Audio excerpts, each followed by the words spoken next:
Hello and welcome to the chemistry class once again. आज हम पढ़ रहे हैं एक famous name reaction, Wittig reaction. आइए इसके बारे में जानकारी प्राप्त करते हैं। सबसे पहले जो बात मैं आप लोगों को कहना चाहूँगी वो ये कि आप इसके नाम पर ध्यान दीजिए। This is Wittig reaction. आप लोग अक्सर इसमें एक एन डाल देते हैं और इसको इसको विटिंग रिएक्शन कहते हैं और लिखते हैं WITTING। तो ये विटिंग रिएक्शन नहीं है, इसमें ये एन नहीं है। तो बहुत ज़रूरी है कि हम जो कुछ भी लिखें या बोलें वो सही उच्चारण हो और सही स्पेलिंग हो। तो उससे ये पता पड़ता है कि हमने उस टॉपिक को ध्यान से पढ़ा है, हम उसके बारे में जानकारी हमने सही सही प्राप्त की है। So the first thing that you should know is it is Wittig reaction. Wittig reaction बहुत फेमस रिएक्शन है। ये कॉम्पिटिटिव एग्जामिनेशंस के साथ बीएससी और एमएससी के एग्जामिनेशंस में बराबर पूछा जाता है। ये इम्पॉर्टेंट क्यों है वो बाद में हम इसके नेक्स्ट स्लाइड में देखेंगे, लेकिन पहले हम ये देख लेते हैं कि विटिग रिएक्शन है क्या। विटिग रिएक्शन जो है उसमें एल्डिहाइड या कीटोन के साथ फॉस्फोरस इलाइड का रिएक्शन होता है और इस रिएक्शन को विटिग रिएक्शन के नाम से जाना जाता है, जिसके फलस्वरूप हमें एल्कीन उत्पाद प्राप्त होता है और बाई प्रोडक्ट के रूप में, यानी साथ में जो दूसरा प्रोडक्ट प्राप्त होता है वो है ट्राइफिनाइल फॉस्फाइन ऑक्साइड। ये बाई प्रोडक्ट के रूप में प्राप्त होता है, लेकिन मेन उत्पाद हमारा एल्कीन होता है। तो ये जो विटिग रिएक्शन है ये दो टॉपिक में पढ़ा जाता है। एक तो प्रिपरेशन ऑफ एल्कीन, यानी एल्कीन का सिंथेसिस या संश्लेषण किस प्रकार से किया जाए, उसका एक मेथड विटिग रिएक्शन है। और दूसरा ये जो रिएक्शन है एल्डिहाइड और कीटोन के केमिकल प्रॉपर्टीज़ में भी ये इस रिएक्शन को पढ़ा जाता है। तो दो टॉपिक्स में पढ़ा जाता है और अक्सर ग्रेजुएशन और पोस्ट ग्रेजुएशन दोनों में आता है। कॉम्पिटिटिव एग्जामिनेशंस में इसका एप्लीकेशन आता है और एल्कीन किस प्रकार से एल्डिहाइड या कीटोन से बनाया जा सकता है, उसमें ये इसका एप्लीकेशन पार्ट जो है वो कॉम्पिटिटिव एग्जामिनेशंस में पूछा जाता है, जैम या नेट में। तो देखिए जो रिएक्शन है वो ये है कि एल्डिहाइड और कीटोन, मतलब विटिग रिएक्शन का जो हमने ये डेफिनेशन यहाँ देखा था, this is definition part of Wittig reaction. ये जो है ये डेफिनेशन है इसका, और उसको रिप्रेजेंट या हम प्रस्तुत किस प्रकार से कर सकते हैं वो ये कि एल्डिहाइड या कीटोन का रिएक्शन फॉस्फोरस इलाइड के साथ रिएक्शन हो रहा है, जिससे कि हमें एल्कीन उत्पाद प्राप्त हो रहा है, triphenyl phosphine oxide side product के रूप में प्राप्त हो रहा है या बाई प्रोडक्ट के रूप में प्राप्त हो रहा है।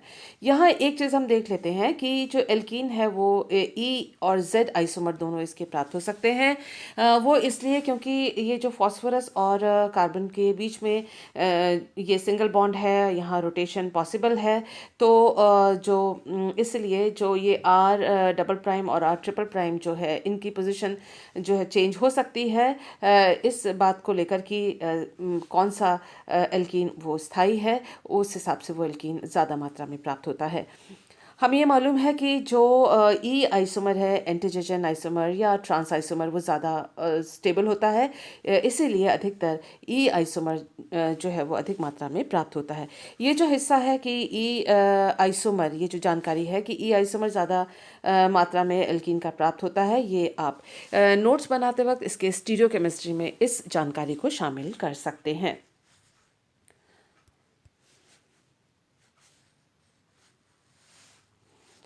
आइए हम देखते हैं कि विटिग रिएक्शन जो है वो इम्पॉर्टेंट क्यों है। What is the importance of Wittig reaction, या इसका एडवांटेज या इसका फ़ायदा क्या है, इसका लाभ क्या है विटिग रिएक्शन का।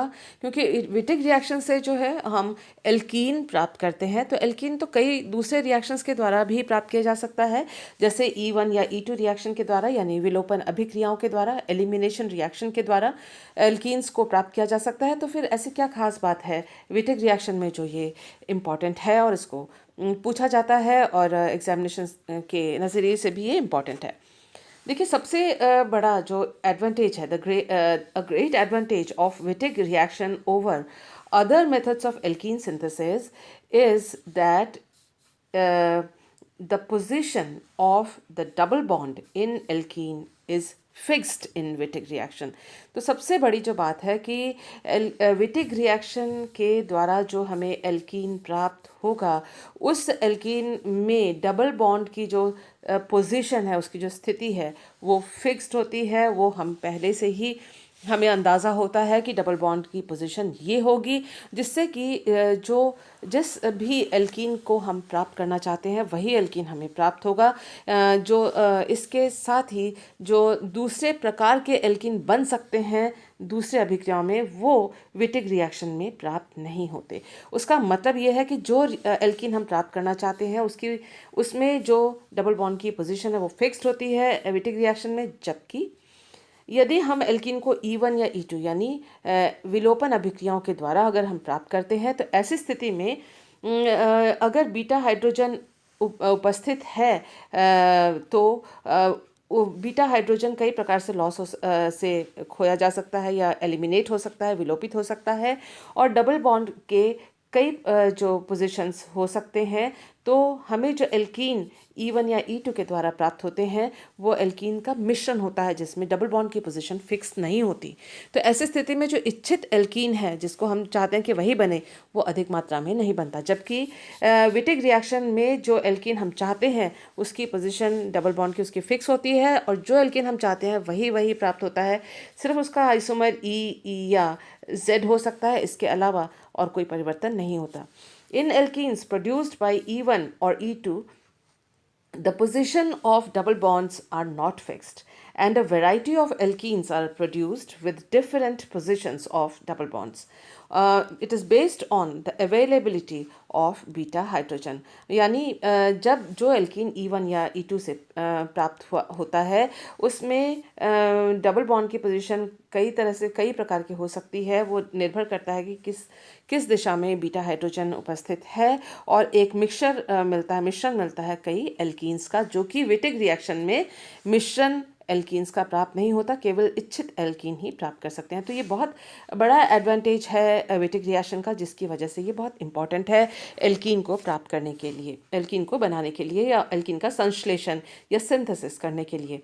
Structure of the alkene produced by Wittig reaction is fixed and predictable. Wittig reaction के द्वारा जो एल्कीन प्राप्त होगा उसकी संरचना फिक्स है, उसमें कोई ऐसा नहीं कि डबल बॉन्ड कहीं इधर है या कभी उस जगह पे है श्रृंखला में, ऐसा कुछ नहीं है। उसकी संरचना फिक्स्ड है और वो प्रिडिक्टेबल है, यानी हम पहले से ही ये बता सकते हैं कि अगर हमने कोई निश्चित सबस्ट्रेट लिया है तो उससे ये इस प्रकार का एल्कीन ही प्राप्त होगा, दूसरा एल्कीन प्राप्त नहीं होगा। बट द आइसोमर्स में बी E और Z, लेकिन पोजीशन फिक्स होगी डबल बॉन्ड की, लेकिन E या Z आइसोमर प्राप्त हो सकता है। इसमें से जो अधिक स्थायी है वो अधिक मात्रा में प्राप्त होगा। So the desired alkene can easily B obtained by this method, यानी विटिग रिएक्शन के द्वारा इच्छित एल्कीन को आसानी से अधिक मात्रा में प्राप्त किया जा सकता है बिना किसी दूसरे साइड प्रोडक्ट एल्कीन के बने हुए। Wittig reaction is very easy to perform.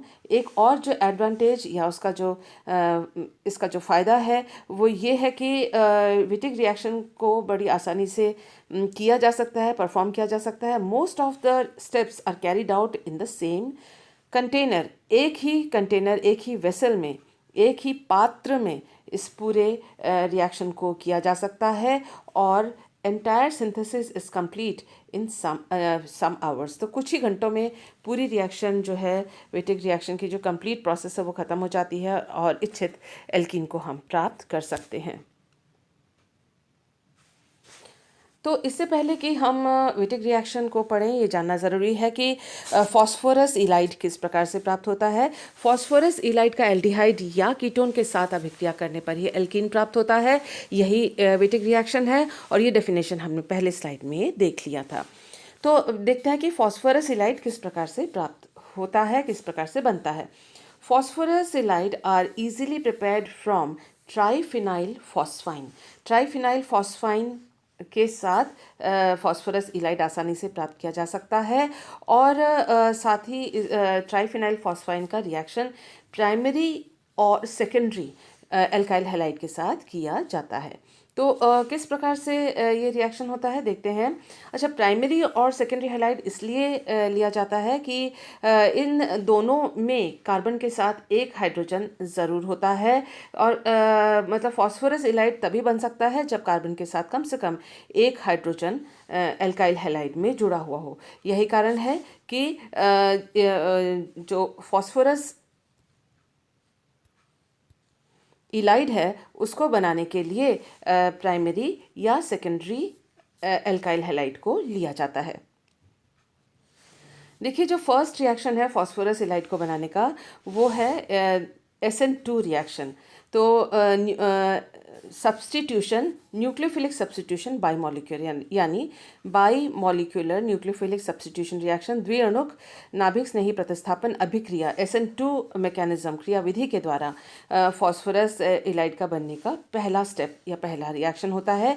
अब ये देखिए, ट्राइफिनाइल फॉस्फाइन को लिया गया है जो कि बहुत अच्छा न्यूक्लियोफाइल या नाभिक स्नेही है और एक दुर्बल क्षार या वीक बेस है।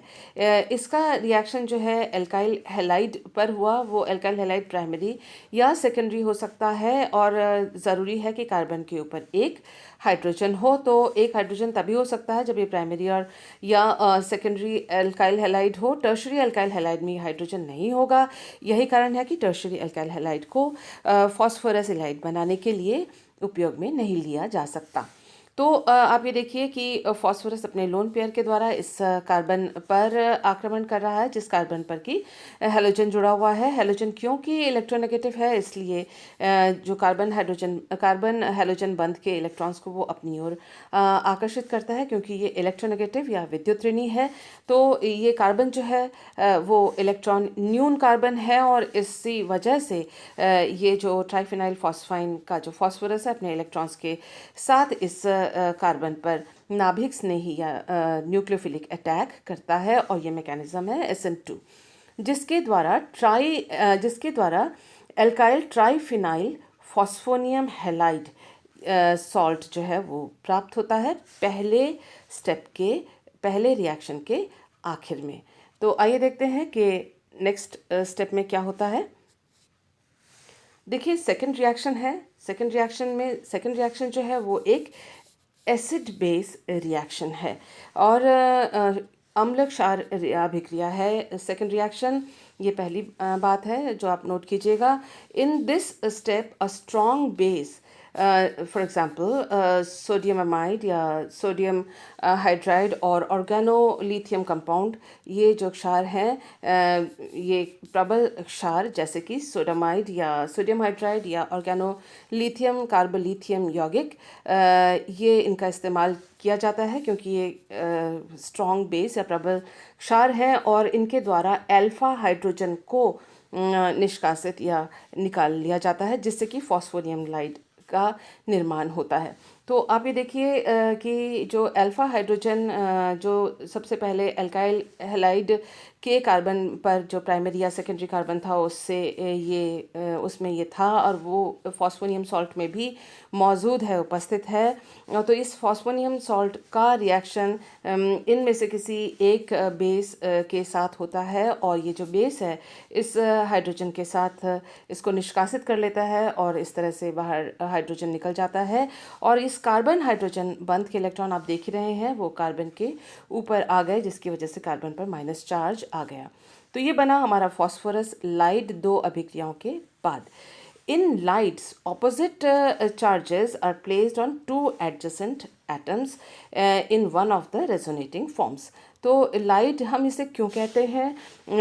इलाइड हम इसे क्यों कहते हैं? इलाइड हम इसको इसलिए कहते हैं क्योंकि दो ऑपोजिट चार्ज, यानी एक प्लस चार्ज और एक माइनस चार्ज, दो निकटवर्ती एटम्स जो कि यहाँ पर फॉस्फोरस और कार्बन है उन पर उपस्थित हैं। तो दो निकटवर्ती या नेबरिंग एटम पर दो ऑपोजिट चार्ज अगर प्रेजेंट हैं, इसी वजह से इसको इलाइड कहा जाता है। और ये जो इसका एक रेजोनेटिंग फॉर्म में ये स्थिति होती है। अब देखिए जो फॉस्फोरस इलाइड है उसके ये दो रेजोनेटिंग फॉर्म्स हैं, और उसमें एक में ये दोनों ऑपोजिट चार्जेस हैं, दूसरे में ऐसा नहीं है। Quantum mechanical calculations show that structure 1 contributes very less तो इस जो अनुनाद में जो इसका अनुनादी संरचनाएं हैं, एक ये और एक ये, तो जो क्वांटम मैकेनिकल कैलकुलेशन के द्वारा ये पता पड़ा है कि जो ये संरचना एक है, इसका योगदान फॉस्फोरस इलाइड की संरचना में बहुत कम है। तो उसका मतलब ये मेन जो स्ट्रक्चर है वो इस तरह से इलाइड वाली स्ट्रक्चर है, जिसमें प्लस और माइनस चार्ज निकटवर्ती एटम्स पर स्थित हैं। Structure one is relatively unimportant and D, और पहली बात यह है कि स्ट्रक्चर वन जो है उसका उतना खासियत, उसकी उतनी इम्पोर्टेंस नहीं है। और दूसरी बात जो जानने लायक है वो ये कि D orbital of phosphonium cation participates in resonance. जो फॉस्फोरस का जो डी ऑर्बिटल है वो डी ऑर्बिटल इस अनुनाद में पार्टिसिपेट करता है। तो इस बात का आप ध्यान रखिएगा, नोट कर लीजिएगा। Mechanism for the Wittig reaction. तो अब हमने पढ़ लिया है कि फॉस्फोरस इलाइड किस तरह से बना और वो विटिक रिएक्शन में किस प्रकार से पार्टिसिपेट करता है, कार्बोनाइल कंपाउंड से किस प्रकार से रिएक्ट करके वो एल्कीन बनाता है, वो हम मैकेनिज्म या क्रियाविधि अब हम देखते हैं। देखिए, the main step of the reaction is the nucleophilic attack by phosphonium ylide on carbonyl carbon. जो मुख्य जो स्टेप है, जो सबसे इम्पॉर्टेंट स्टेप है, वो है न्यूक्लियोफिलिक अटैक। किसका? फॉस्फोनियम इलाइड का। किस पर? कार्बोनाइल कार्बन पर। तो this step is cycloaddition reaction. Cycloaddition reaction है, यानी एडिशन रिएक्शन होगा और चक्रीय उत्पाद प्राप्त होगा। किस प्रकार का अटैक हुआ? न्यूक्लियोफिलिक अटैक हुआ। और साइक्लो एडिशन रिएक्शन है और चार सदस्यीय 4 मेंबर्ड रिंग बनता है ऑक्साफॉस्फेटेन का, जिसको बीटेन इंटरमीडिएट के नाम से भी जाना जाता है। तो हम देख रहे हैं कि एल्डिहाइड और कीटोन ये रहा, और इसमें ये आर और आर प्राइम जो ग्रुप्स हैं उनमें से कोई एक अगर हाइड्रोजन है तो वो एल्डिहाइड हो जाएगा। अगर दोनों ही एल्काइल ग्रुप्स हैं तो फिर वो कीटोन होगा। ये दोनों जो एल्काइल समूह हैं वो एक प्रकार के भी हो सकते हैं और ये एक दूसरे से भिन्न भी हो सकते हैं। तो ये रहा इलाइड, जिसमें कार्बन के ऊपर नेगेटिव और फास्फोरस के ऊपर पॉजिटिव चार्ज है। तो ये जो नेगेटिव चार्ज है ये न्यूक्लियोफिलिक अटैक करेगा कार्बोनाइल कार्बन के ऊपर। वो इसलिए क्योंकि हमें मालूम है कि कार्बोनाइल जो कार्बन है इसमें ऑक्सीजन इलेक्ट्रोनेगेटिव है, तो ये इलेक्ट्रॉन्स को अपनी ओर खींचे आकर्षित करता है। इसके जो पाए इलेक्ट्रॉन्स हैं वो ऑक्सीजन पर की ओर विस्थापित रहते हैं। इसी वजह से जो कार्बन है उसके जो कार्बोनाइल कार्बन है उस पर इलेक्ट्रॉन की कमी रहती है। तो ये इलेक्ट्रॉन स्नेही होता है और यहाँ पर इलेक्ट्रॉन अधिक है और इसलिए ये न्यूक्लियोफिलिक अटैक इसके ऊपर हुआ। और साथ ही साथ एक और जो इलेक्ट्रॉन का डिस्प्लेसमेंट है ऑक्सीजन और फास्फोरस के बीच में हुआ। तो ये टोटल जो है इसको साइक्लो एडिशन रिएक्शन कहा जाता है, क्योंकि योगात्मक अभिक्रिया है, ये एडिशन हो रहा है आपस में। और पहला अटैक ये जो है वो न्यूक्लियोफिलिक अटैक है। और साइक्लो एडिशन रिएक्शन टोटल हुआ, उसके फलस्वरूप एक 4 सदस्यीय वलय की रचना यहाँ पर होती है। उस 4 सदस्यीय वलय यहाँ पर बनता है और ये जो इंटरमीडिएट यौगिक बना जिसका ऑक्सोफॉस्फेटेन नाम है, ये एक अनस्टेबल स्पीशीज़ है। अब ये रिएक्शन आगे क्यों बढ़ती है? ऐसा क्यों होता है कि एक न्यूट्रल कंपाउंड है उसके साथ इसका रिएक्शन हुआ? इसका जो ड्राइविंग फोर्स है, यानी रिएक्शन को आगे बढ़ाने की जो फोर्स है, जो बल है, वो इस बात से मिलता है कि फॉस्फोरस और ऑक्सीजन एटम के बीच में एक बंध बनता है और फॉस्फोरस और कार्बन वाला जो बंध है वो टूटता है। तो जो फॉस्फोरस और कार्बन का जो बंध है वो कम स्टेबल है और फॉस्फोरस और ऑक्सीजन का जो बंध है वो अधिक स्टेबल है, इसीलिए ये अभिक्रिया संपन्न होती है।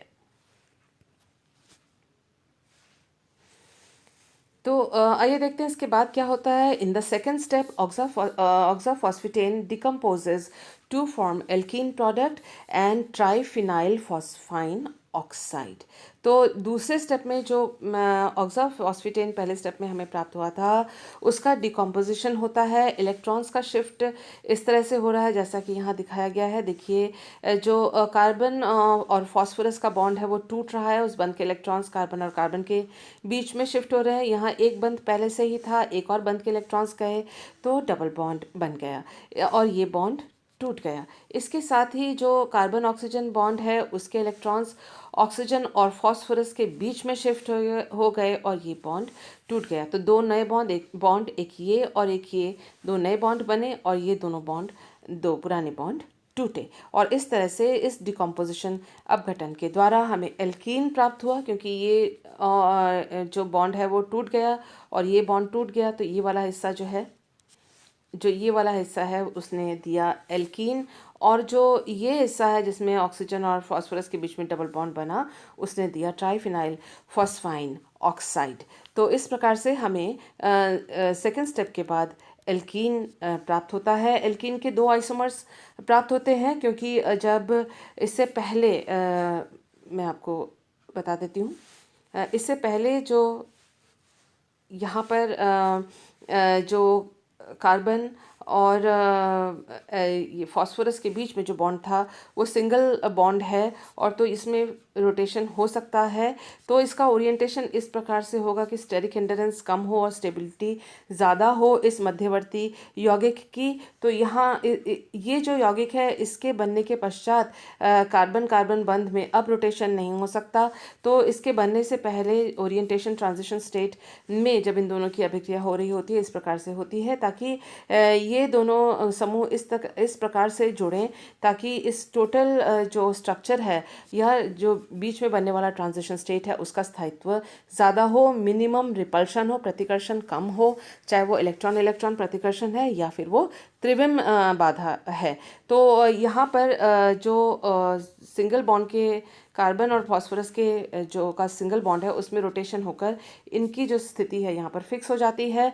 और क्योंकि ये जो कार्बन और फास्फोरस के बीच में रोटेशन हो सकता है और उनकी स्थिति बदल सकती है, इसीलिए दो प्रकार के जो आइसोमर्स हैं ई और जेड, वो हमें सेकेंड स्टेप पर यहाँ पर प्राप्त हो सकते हैं। तो यहाँ लिखा हुआ है आइसोमर्स, तो इसका मतलब ई और जेड दोनों आइसोमर प्राप्त हो सकते हैं। इसमें से जो अधिक स्टेबल जो है वो है ई आइसोमर या ट्रांस आइसोमर, वो अधिक मात्रा में आमतौर पर बनता है।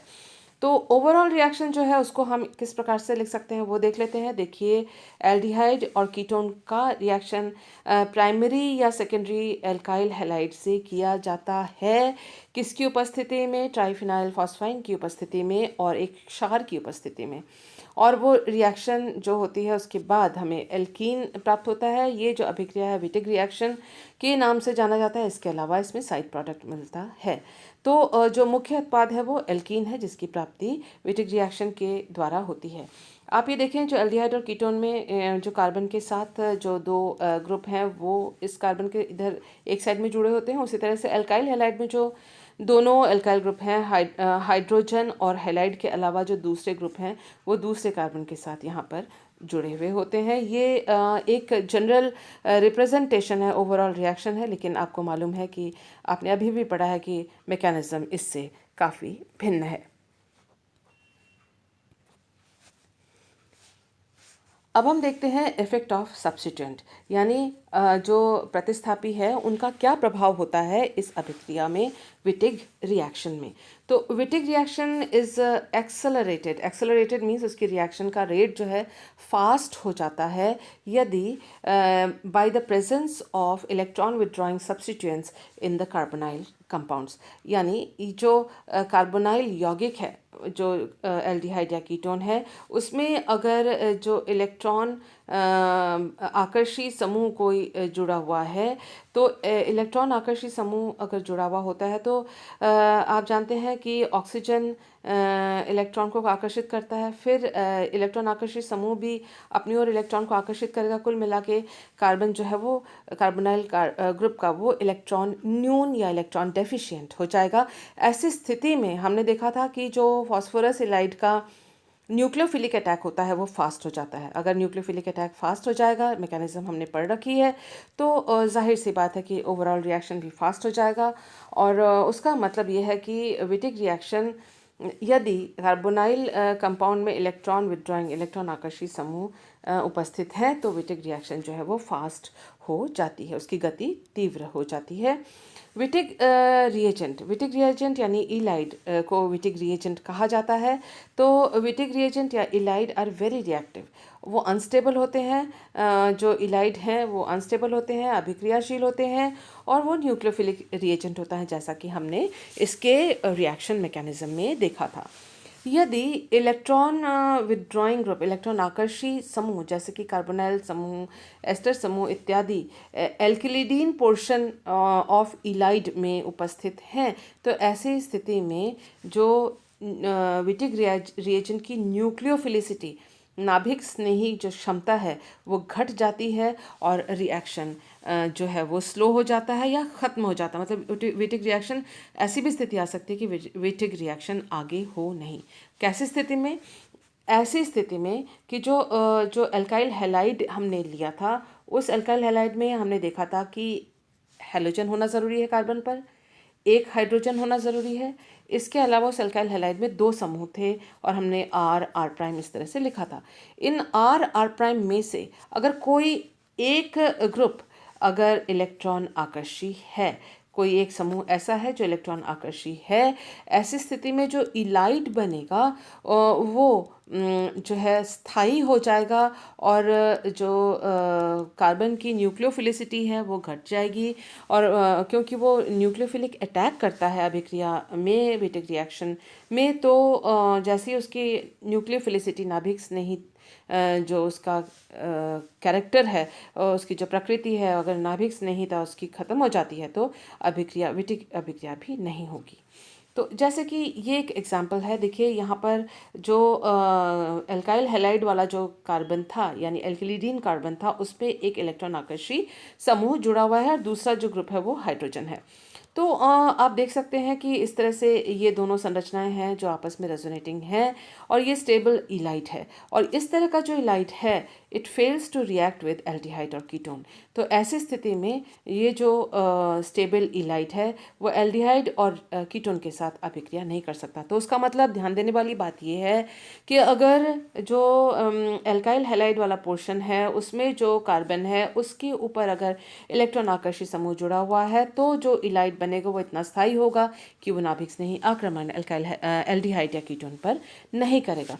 इस चीज़ का एक अर्थ ये भी है कि विटिक रिएक्शन के द्वारा किसी ऐसे एल्कीन का निर्माण हम नहीं कर सकते जिसमें कार्बन पर जो एल्किलिडीन कार्बन वाला हिस्सा है उस पर कोई ऐसा ग्रुप जुड़ा हुआ हो, चाहे हम उसको ए से दिखाएं, कोई ऐसा ग्रुप जुड़ा हुआ हो जो कि इलेक्ट्रॉन आकर्षी हो। यानी यहाँ पर कोई ऐसा ग्रुप हो जो जैसे C+O वो इलेक्ट्रॉन आकर्षी हो, जो कि इस साइड में हो, इस तरफ हो, तो ऐसा कोई एल्कीन हमें प्राप्त करना मुश्किल हो सकता है। तो इसका तोड़ क्या है, किस तरह से हम ऐसी स्थिति में एल्कीन को प्राप्त कर सकते हैं? तो उसका एक मॉडिफिकेशन है। देखिए, it is difficult to synthesise alkene with electron withdrawing group using Wittig reaction. तो अगर एल्कीन जिसमें इलेक्ट्रॉन आकर्षित समूह है एल्किडिडीन कार्बन पर फॉस्फोनियम लाइड में, तो ऐसे वाले एल्कीन को सिंथेसाइज करना विटिक रिएक्शन के द्वारा मुश्किल है। मॉडिफाइड विटिक रिएक्शन, तो उस विटिक रिएक्शन को मॉडिफाई करते हैं। In this reaction the phosphonate ylide attacks the carbonyl carbon as carbanion and alkene with electron withdrawing group में बी सिंथेसाइज्ड। तो मॉडिफिकेशन कैसे करते हैं कि एक फॉस्फोनेट इलाइड, देखिए ये फॉस्फोनेट इलाइड है, तो फॉस्फोनेट इलाइड का इस्तेमाल किया जाता है। और देखिए सोडियम हाइड्राइड है यहाँ पर एज अ बेस, और फिर इस तरह से कार्बन प्राप्त होता है। ये जो कार्बन है वह कार्बन जो है वह एल्डिहाइड या कीटोन के कार्बोनाइल कार्बन पर न्यूक्लियोफिलिक अटैक करता है, और जिससे हमें ये मध्यवर्ती प्राप्त होता है जो कि अल्टीमेटली डिकम्पोज होकर ये एल्कीन प्रदान करता है। और इस एल्कीन में आप देख सकते हैं कि एल्डिहाइड और कीटोन वाला जो कार्बन है वो ये है, और जो इलेक्ट्रॉन विदड्रॉइंग यानी इलेक्ट्रॉन आकर्षी समूह जो एस्टर समूह है वो हमें इस जो फॉस्फोनेट है उससे ये समूह आया है। तो इस प्रकार से हम एल्कीन का सिंथेसिस, एल्कीन को प्राप्त कर सकते हैं जिसमें इलेक्ट्रॉन आकर्षी समूह, एल्किलिडीन कार्बन, या फिर आप ये जो फॉस्फोरस के अलावा जो दूसरा जो कार्बन है इलाइट में, या फिर इस जो मॉडिफाइड रिएक्शन है इसमें ये जो हमने फॉस्फोरस का कंपाउंड यहाँ पर फॉस्फोनेट यूज़ किया है, इसके द्वारा हम इस ग्रुप को जो कि इलेक्ट्रॉन आकर्षी ग्रुप है इसको एल्कीन में जोड़ सकते हैं, ऐड कर सकते हैं। तो alkene with electron withdrawing group, ऐसे एल्कीन को प्राप्त कर सकते हैं जिसमें इलेक्ट्रॉन आकर्षी समूह उपस्थित है। तो ये है मॉडिफाइड विटिग रिएक्शन। आइए देखते हैं एक छोटा सा एग्जाम्पल। ये आप कॉम्पिटिटिव एग्जामिनेशन के नज़रिए से देख सकते हैं, या फिर डिस्कनेक्शन एनालिसिस रेट्रोसिंथेसिस के नज़रिए से देख सकते हैं अगर एमएससी वाले पढ़ रहे हैं तो ये देखिए ये आ सकता है कि इस जो कंपाउंड को आप किस प्रकार से सिंथेसाइज कर सकते हैं। तो ये तो एरोमेटिक रिंग हुआ, और ये जो है वो एल्कीन पोर्शन हुआ। तो हम ये कह सकते हैं कि इस तरह से एल्कीन को आप किस प्रकार से सिंथेसाइज कर सकते हैं। तो हम अगर इस बॉन्ड को यहाँ से तोड़ें तो या तो यहाँ पर ऑक्सीजन लगाएं, अगर इस कार्बन पर ऑक्सीजन लगाते हैं तो हमें ये ऑक्सीजन और इधर का जो बाकी हिस्सा है वो लाइट से प्राप्त होगा। और दूसरा तरीका ये है कि अगर हम इधर ऑक्सीजन लगाते हैं, यानी ये जो एल्डिहाइड या कीटोन हो सकता है, तो ये जो दूसरा पोर्शन है वो इलाइट में से हम प्राप्त कर सकते हैं। तो ये दो पॉसिबिलिटीज़ हैं, दो संभावनाएं हैं जिसके द्वारा हम विटिग रिएक्शन की सहायता से हम इस यौगिक को प्राप्त कर सकते हैं। आइए देखते हैं कि ये रिएक्शन किस प्रकार से हो सकती हैं। तो पहली संभावना जो थी उसमें ये फॉस्फोनियम फॉस्फाइन ट्राइफिनाइल फॉस्फाइन हमने लिया और उसका ये एल्काइल हैलाइड बनाया जिससे कि हमें ये फॉस्फोनियम इलाइट मिला।